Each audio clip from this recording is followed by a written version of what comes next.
Sino kayo nanonood ng video ko na parang gala-gala din ang gagaya ko?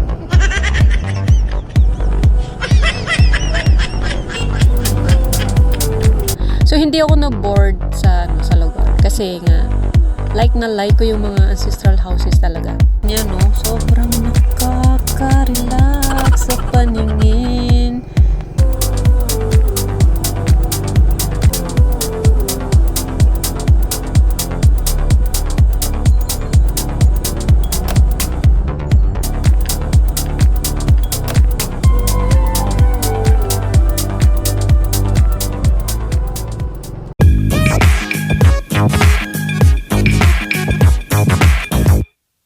Hey everyone! Ayan, so pabalik na ako ng Cagayan de Oro City para sa appointment ko. Siyempre, bago ang lahat, mag-side trip muna tayo saglit. Ayan, so nakita ko kasi sa Facebook ang bagong bukas na mall sa Hasaan. Ito yung Sufi Red Mall at mayroon doong mini Grand Canal. Ayan, so silipin lang muna natin saglit.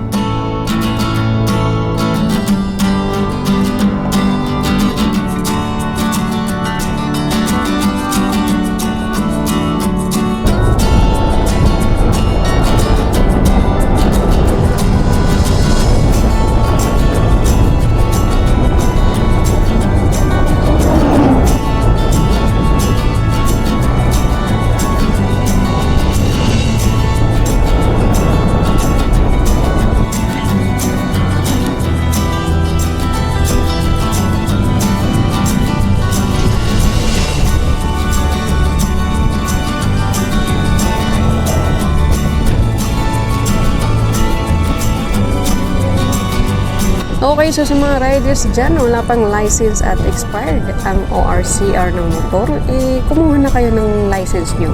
At asikasuhin nyo na din yung papers ng motor nyo para hindi kayo maabala sa mga biyahe nyo. Siyempre, same dun sa mga nakasasakyan din para hindi kayo maalangan, no? Hindi masayang yung time nyo sa kakantay kung kailan matatapos yung checkpoint. Alam nyo, masarap sa feeling yung hindi ka worried sa checkpoint. I mean, yeah, kasama na doon yung hindi mapawasan yung time nyo sa pagbabiyahe.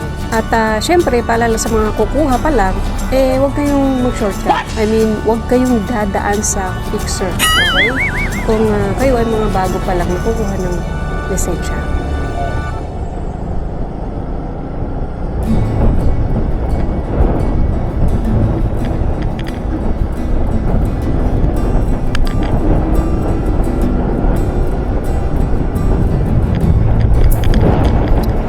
Ang haba-haba ng pila sa daan dahil sa checkpoint.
tingnan natin ang Sophie Reed Mall. Ayan, so dito po ito sa Hasaan, Misamis Oriental.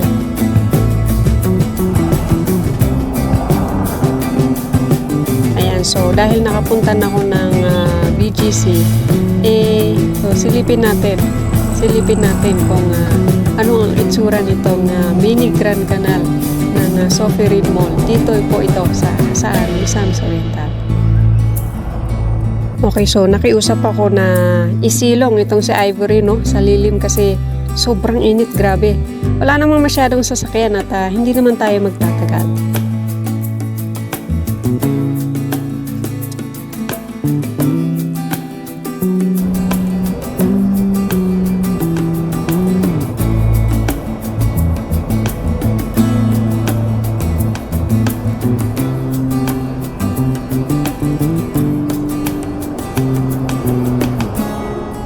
Alright, so ito ang pinagmamalaki ng Sophie Reed Mall dito sa may Hasaan, Misamis Oriental. So tignan nyo naman, di ba? Napaka-cute. Mini Grand Canal nga naman. Ayan, so para sa mga hindi pa nakakarating dito sa Mini Grand Canal, no, ng Sophie Reed Mall, bisitahin nyo itong Mini Grand Canal nila. At syempre, pag nagpa-picture ka dito, hindi mo masasabi talaga kung nasaan ka o hindi mo ika-caption kung nasaan ka. Hanggang dito na muna tayo at abangan nyo ang next video ko kung ano nga ba ang kunot dulo ng trip ko na to. Ayan. So, for now, thank you for watching and I'll see you in my next